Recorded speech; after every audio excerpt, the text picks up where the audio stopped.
साधु बनने के लिए एक आश्रम में व्यक्ति आए। वहाँ नियम था कि 2 साल तक मौन व्रत धारण करना है। 2 साल के बाद 2 शब्द बोल सकते हो, फिर 2 साल के बाद 2 शब्द, फिर 2 साल के बाद 2 शब्द। एक नया व्यक्ति साधु बनने आया।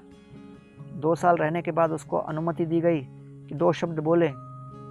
तो कहता है भोजन बेकार।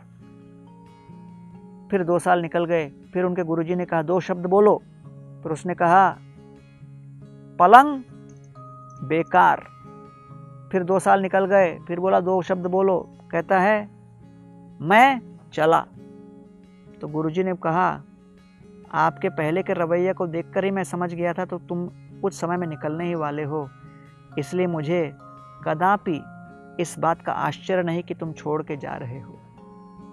जिस व्यक्ति के मन में अपने लक्ष्य के विषय में ध्यान केंद्रित नहीं, वो छोटी छोटी बातों को देखकर भ्रमित हो जाएगा। कृष्ण पाद पद्म गंध यही जन पाए, ब्रह्मलोक आदि सुख तारे नहीं भाए।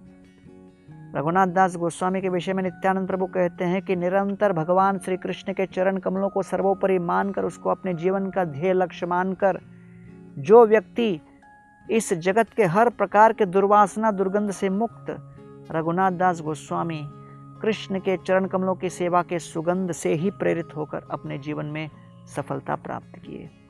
हमें भी अपने जीवन में इस प्रकार की क्रांति लानी है कि हम इस जगत के अन्य किसी विषय की ओर ध्यान न दें, लेकिन अपने शुद्ध भक्ति को प्राप्त करने के ध्येय की ओर ध्यान देकर अपना जीवन सफल बनाएं।